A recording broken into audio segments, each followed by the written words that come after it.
Joel 2, 28.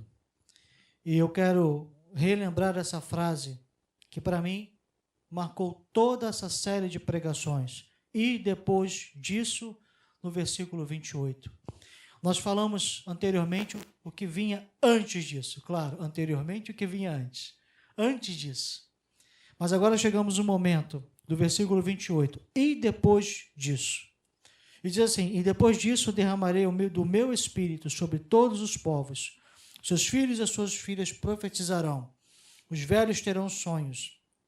E os jovens terão visões. Até sobre os servos e as servas derramarei do meu espírito naqueles dias.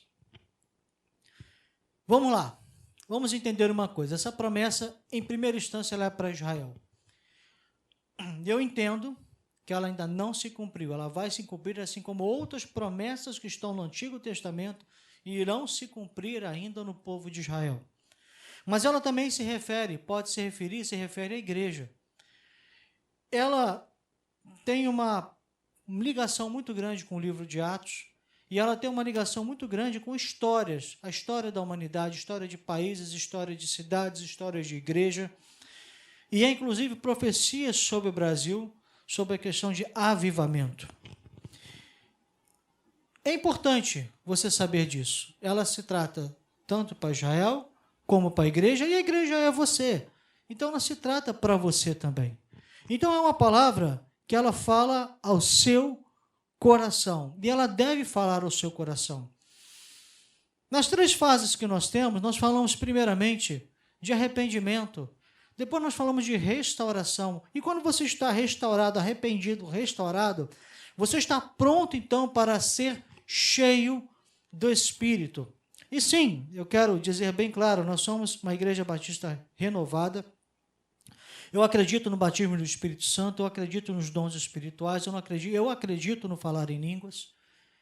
Nós acreditamos em tudo isso, e nós não só acreditamos, nós praticamos em nossa igreja. Mas eu entendo que você está preparado, pastor, eu estou preparado, e agora? E agora eu quero dizer uma coisa para você. Eu estive meditando muito essa semana sobre essa palavra, e eu entendo no Senhor, que a mim, nesse momento, não quero dizer a você, agora estou falando fora de Sião, porque nós estamos aqui gravando, como você deve receber o batismo do Espírito Santo. Porque eu entendo que é uma questão que envolve a sua denominação, a sua igreja e o seu pastor. E é um ensinamento, e inclusive não é somente um ensinamento, é também uma cultura, uma forma de fazer, que eu creio que cada igreja tenha, que cada igreja busque, mas o importante é que você busque segundo a orientação do seu pastor. E aqui em Sião, nós temos buscado sermos cheios do Espírito Santo, segundo a orientação do nosso pastor presidente.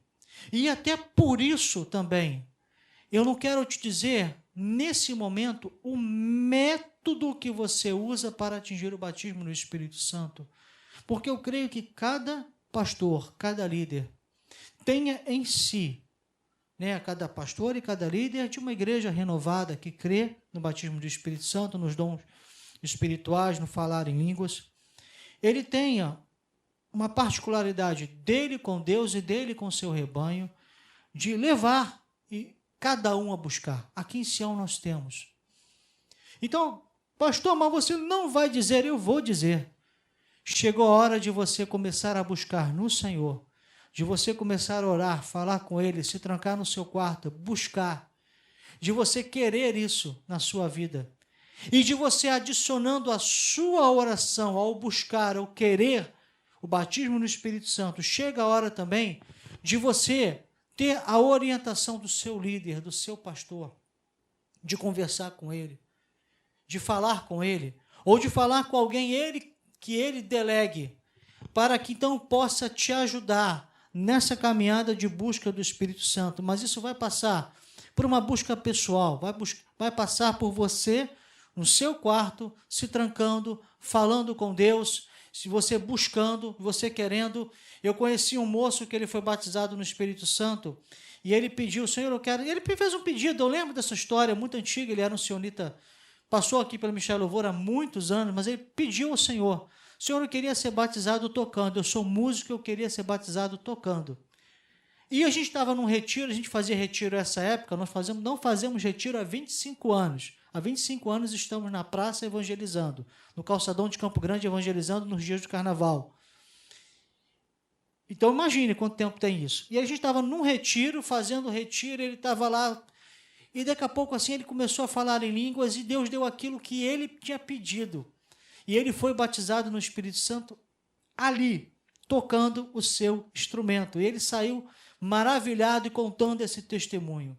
Então eu digo para você, o primeiro passo é busque em Deus. Segundo passo, acredite que Ele vai te dar. E um terceiro passo, busque segundo a liturgia e a orientação da sua igreja. Busque com seu pastor, fale com ele, converse com ele. Pastor, eu estou querendo isso, me ajuda. Eu quero ser batizada no Espírito Santo.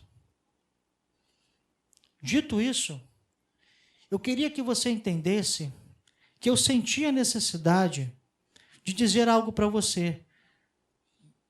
Se os passos de você ser batizado, eu posso te dar até alguns, e a partir dali eu creio que você deva ter orientação do seu pastor, do seu líder, eu posso te dizer algumas coisas que são importantes de você entender. Para que você quer ser cheio do Espírito? Você já se perguntou isso? Eu quero que você entenda, você é alguém que se arrependeu, verificou sua vida, revisou sua vida diante do Senhor, tomou uma atitude, tocou a trombeta em sua própria vida. Você é alguém que foi restaurado por Senhor naquilo que precisava ser restaurado, que experimentou coisas novas no Senhor, e que você está pronto, então, para ter a plenitude do Espírito na sua vida, no sentido de batismo do Espírito Santo, dons espirituais, distribuição de ministérios, dons, talentos e ministérios, tudo isso. Você está pronto para tudo isso? Agora eu quero te perguntar, para quê? Porque ao longo da semana eu venho perguntando, Senhor, o que eu vou falar agora de Joel 2, do derramamento do Espírito propriamente dito? E veio ao meu coração te perguntar para você, para que você quer? O que você vai fazer com isso? Para que você vai usar? E eu quero elencar para você algumas coisas que são avivamentos, e algumas coisas que não são avivamento. Para que é o avivamento na sua vida e para que não é? Você precisa saber disso. Para quando você for batizado no Espírito Santo, para você ganhar dons do Senhor, ganhar ministérios do Senhor, você entender o para que Deus está te enchendo, derramando. Mas antes eu quero falar uma coisa para você. Eu quero passar por um versículo 17. Até sobre os seus servos e as suas servas derramarei do meu espírito naqueles dias. Sobre os servos e as servas.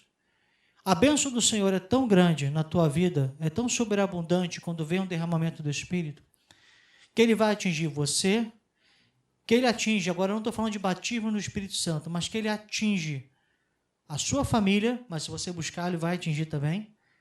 Mas o derramar do Espírito é tão grande sobre a sua vida, que até aqueles que estão sobre as suas ordens, que nós chamamos hoje chamávamos antigamente de empregados, agora tem uma palavra mais bonita, cooperadores.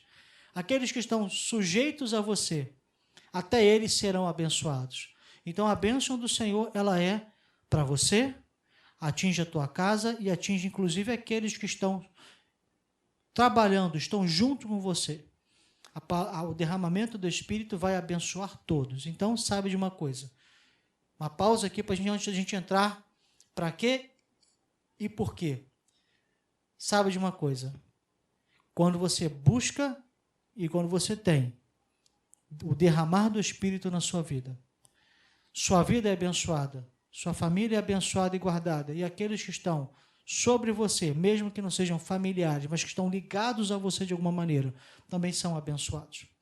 Você abençoa a muitos, estando cheio do Espírito Santo de Deus. E eu quero fazer aqui um bate e volta aqui. Para que é, para que não é? Para que não é o avivamento? Avivamento não é para você parecer espiritual para as pessoas. Tem gente que busca ser cheio do Espírito Santo ou finge até ser cheio do Espírito Santo, finge muita espiritualidade, para uma posição até superior aos outros. Olha como eu sou espiritual.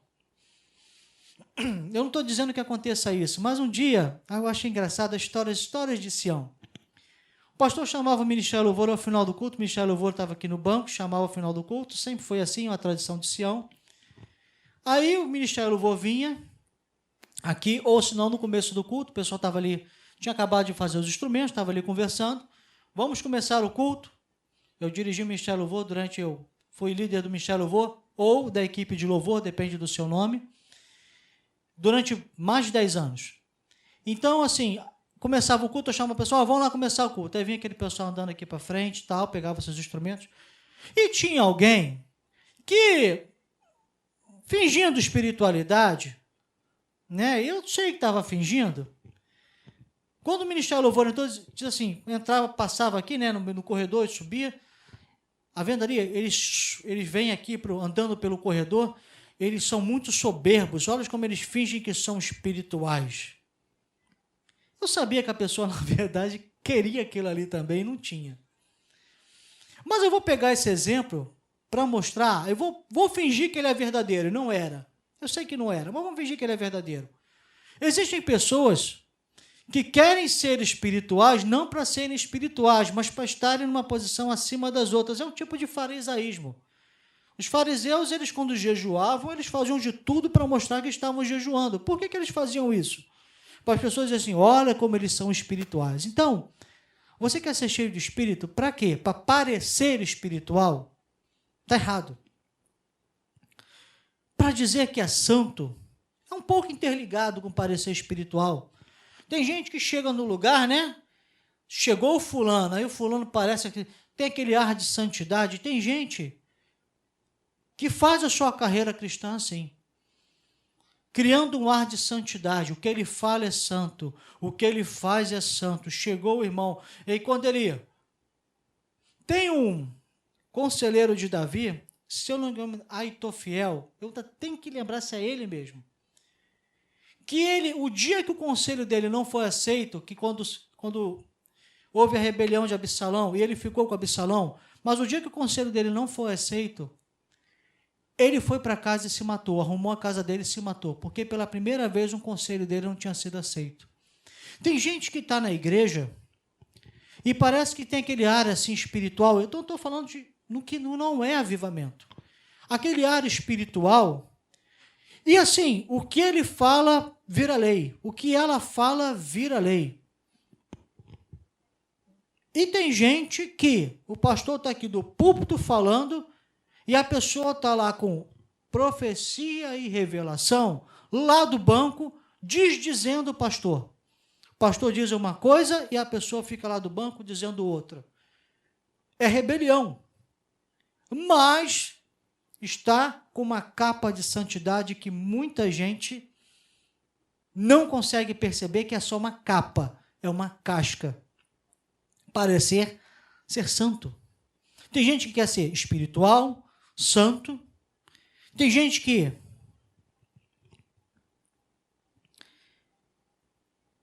é realmente, agora eu vou falar de uma verdade. Aqueles 2 primeiros itens não são avivamentos. É fingir. Mas tem gente que verdadeiramente é avivada. Agora vamos falar de quem é avivada. Eu tem uma história de uma igreja, eu não posso citar mais do que isso, que era uma das igrejas mais avivadas da minha região. Mais avivadas. E eu, sinceramente, não conheço na história da região uma outra igreja que houvesse tanta manifestação do Espírito Santo como aquela. Isso no tempo muito passado. Mas aquela igreja cometeu um erro. Aquela igreja não deu, não liberou. Aquela igreja reteve para ela. Nós vamos ver aqui, eu já vou fazer uma ponte para o que é. Você não vai receber a plenitude do Espírito Santo na sua vida, para você. só para você. Não é esse o propósito. O propósito é dar. O propósito é abençoar. Lembra que eu falei lá, já antes de entrar aqui, que até os que estão sobre ao seu redor serão abençoados? É para dar. Naturalmente, quando você é cheio de Deus, você dá. E você dá de algumas formas. Dá dentro da igreja, mas também fora da igreja. Mas você tem que liberar, você não pode reter para você. Eu vejo pessoas que querem ter de Deus, mas querem ter de Deus para ela. Para então as pessoas em volta admirarem, olharem para ela, que é, de uma certa maneira, vaidade e orgulho pessoal. Eu sou cheio de Deus. Olha como a minha igreja é cheia de Deus. Olha como meu pastor é um cheio de Deus. Olha como eu sou cheio de Deus. Se você é cheio de Deus, obrigatoriamente, você tem de dar. Você não pode reter. É algo que é imprescindível de quem é cheio do Espírito Santo. Você não retém. E pastor, e como eu posso dar? Vamos lá. Primeiro, sendo testemunha, e eu coloquei aqui uma frase que eu vou trabalhar um pouco nela, da veracidade da palavra de Deus. Em Atos 1, o verso é muito grande, eu vou ler, vou começar apenas uma parte dele, mas é Atos 1, de 6 a 9. Tá? Aquela parte bem clássica. E ser-me-eis testemunhas, tanto em Jerusalém, como em toda a Judéia e Samaria e até os confins da terra. Nós vamos voltar nessa palavra depois, mais para frente. Testemunhas, tanto em Jerusalém. Deixa eu falar uma coisa para você. Quando você é testemunho, quando você dá um testemunho, você dá um testemunho não somente de ser cristão, mas você dá um testemunho de que todos os acontecimentos realmente da Bíblia, da palavra de Deus, que a palavra de Deus em si, ela é uma verdade.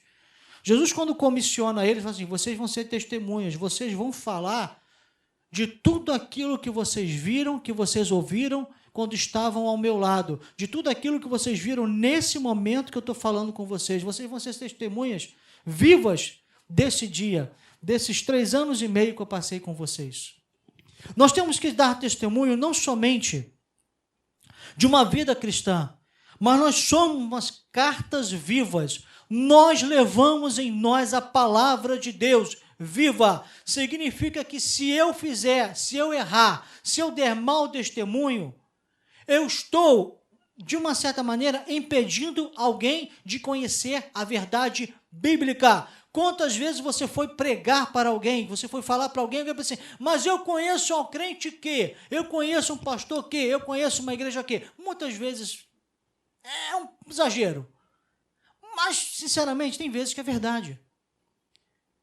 Porque se você, como testemunha, se você não for uma excelente testemunha da palavra de Deus, da veracidade, ou seja, de que a palavra é verdade, e de que tudo que está escrito aqui é verdade, você impede a outra de ter o conhecimento da palavra, de chegar à palavra. Então, ser testemunha da veracidade, que a Bíblia é uma verdade. Por que eu digo isso? Vamos voltar para a restauração, tema de restauração?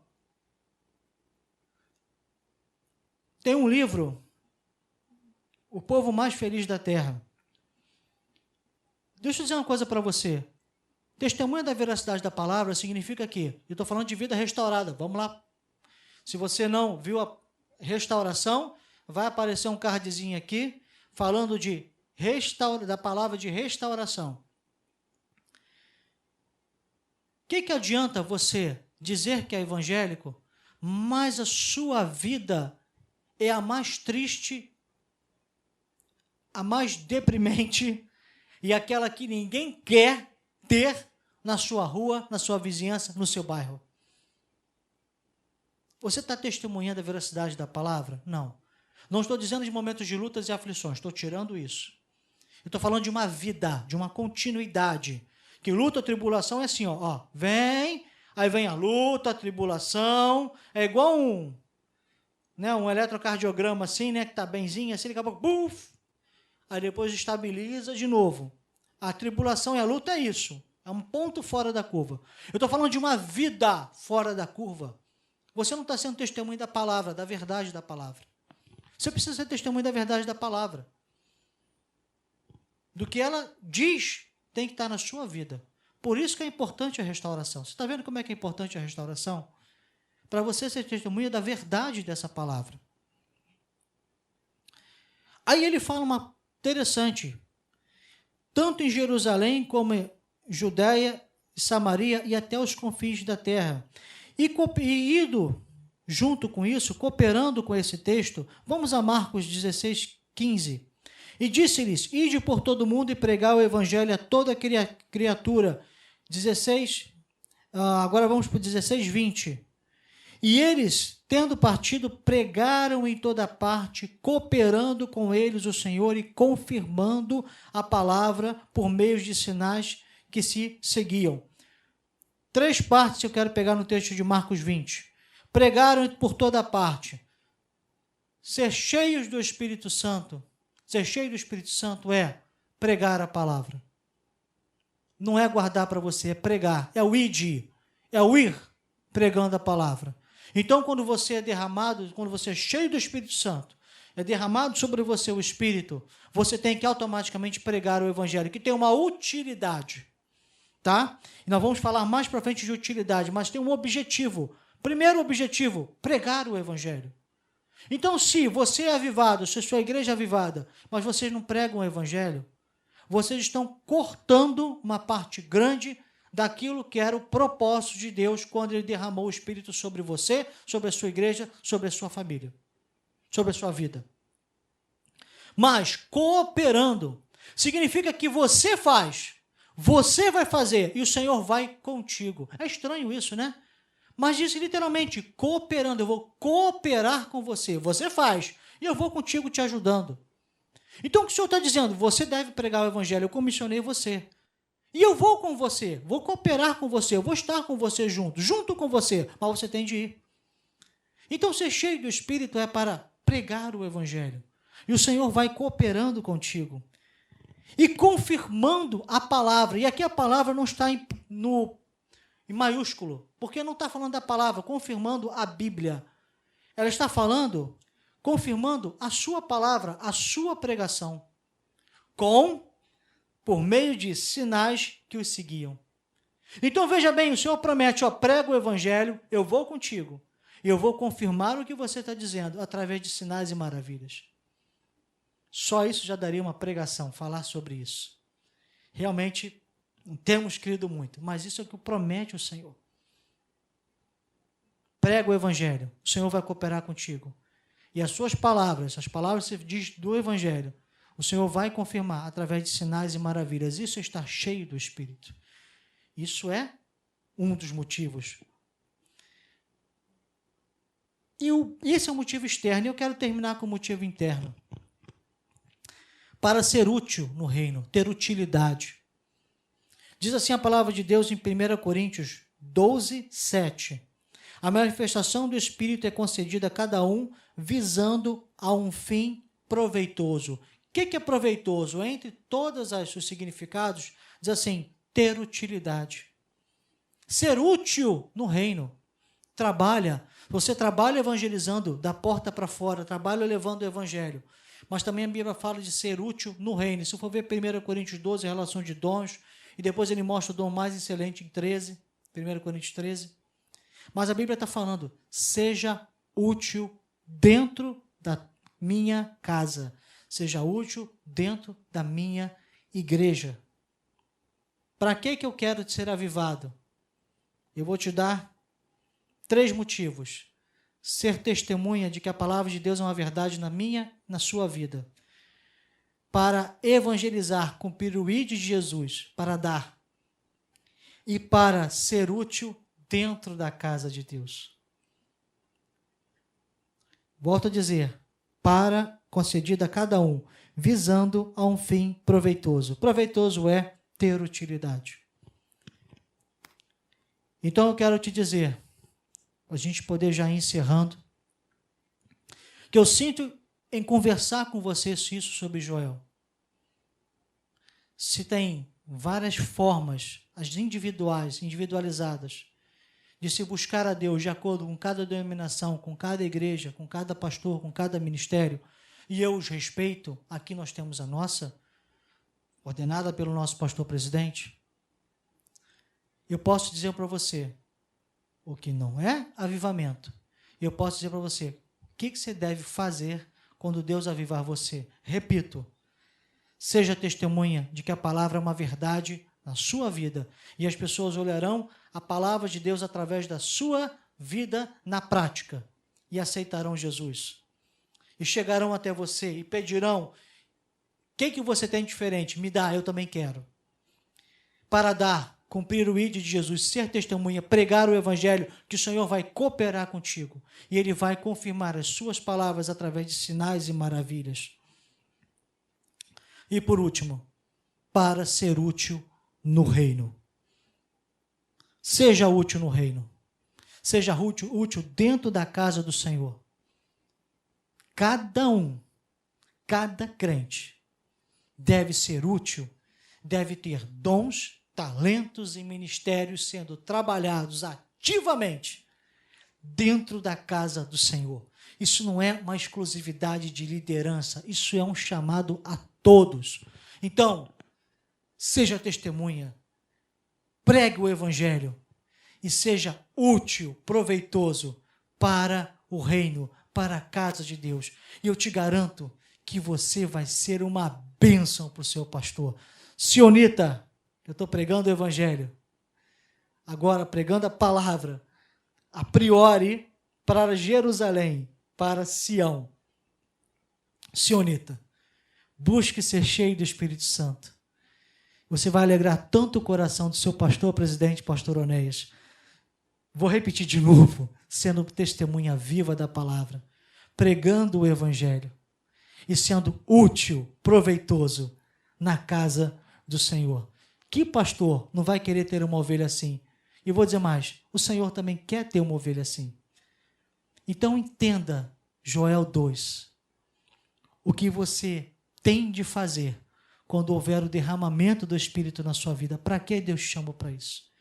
Então, deixo para você. Dessas 3 mensagens eu vou terminando isso. Essas 3 mensagens. Deixo para você essa meditação, porque você precisa meditar. Você tem direito. Deus já liberou para você. Você tem que buscar o que já é seu, que lhe é garantido, é o batismo no Espírito Santo, derramamento do Espírito Santo. Mas Deus te pergunta, nessa noite, porque estamos gravando para domingo à noite, mas nesse momento, depois de domingo à noite, eu vou te dar. E o que você vai fazer com isso? O que você vai fazer com o que eu vou te dar? Deus te abençoe grandemente. Vamos falar com Deus nessa hora, vamos orar. Se coloque diante da presença de Deus. Eu sei que você pode estar agora sentado à frente da sua família, no seu trabalho, se você está assistindo depois de domingo, qualquer lugar, mas eu gostaria que você se concentrasse e falasse com Deus. Senhor, nós estamos diante da Tua palavra. A Bíblia diz, e a Bíblia promete, o derramamento do Espírito em Joel 2, 28. Mas, Senhor, primeiro eu quero dizer que isso seja uma realidade na vida de cada um. Senhor, se é a Tua promessa, ela deve ser cumprida em nossas vidas. Então, Senhor, aqueles que buscam, ou aqueles que não buscavam, Senhor, que passaram a buscar agora, mediante a Tua palavra. Senhor, derrama o Teu Espírito sobre a vida de cada um que Te pede e que Te busca. Senhor, nesse momento, também queremos Te pedir que, além de derramar Teu Espírito, que haja, Senhor, a compreensão da mente madura, a mente levada cativa a Ti, a mente com a sabedoria que diz, Senhor, a palavra lá em Tiago.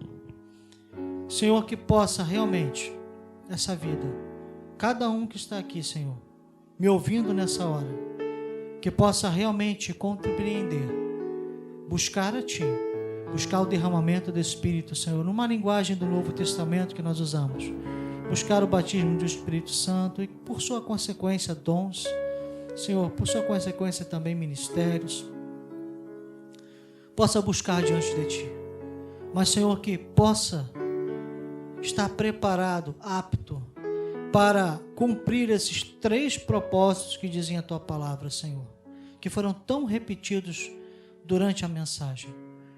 Senhor, que possa realmente ter o propósito, Senhor, de literalmente, Senhor, de ir adiante, ir além, de o batismo no Espírito Santo, do derramamento do Espírito Santo não ser apenas, Senhor, o momento da sua vida bonito, lindo, que Ele vai se lembrar, que Ele vai falar, mas que seja o início de um processo, de uma nova vida, de um novo viver para Ti e um novo viver na sociedade. Senhor, que Ele possa realmente, e que ela possa também, Senhor, após o batismo no Espírito Santo, Senhor, e aqueles que também já são batizados no Espírito Santo, aqueles que já têm um derramamento, possamos todos praticar o que diz a Tua palavra, nesses 3 pilares que dizem a Tua palavra. Senhor, que possamos ser ativos, trabalhadores, abundantes na Tua obra, nas 3 vertentes que se mostraram nessa mensagem. Senhor, que haja um agir, que haja um propósito, que haja um objetivo no Teu derramar do Espírito sobre a vida de cada um. Senhor, por fim eu lembro de Atos, Senhor, quando houve o derramamento do Teu Espírito, 3.000 almas se converteram, o evangelismo imediato. Senhor, que haja o derramamento do Teu Espírito sobre vidas, sobre igrejas, sobre essa nação, para que haja então uma grande colheita de almas, para, Senhor, nos tornarmos pescadores de homens eficazes no terreno, e o Teu Evangelho ser levado, espalhado com conversões em massa, à Tua presença, para Ti, Senhor. Senhor, nos leva ao entendimento de agir, após termos, Senhor, essa experiência contigo, de sairmos para agir, para não ficarmos parados. Que essa experiência não seja uma experiência única e contada por resto da vida, mas que seja o começo de algo novo na vida de cada um. Nós oramos em nome de Jesus.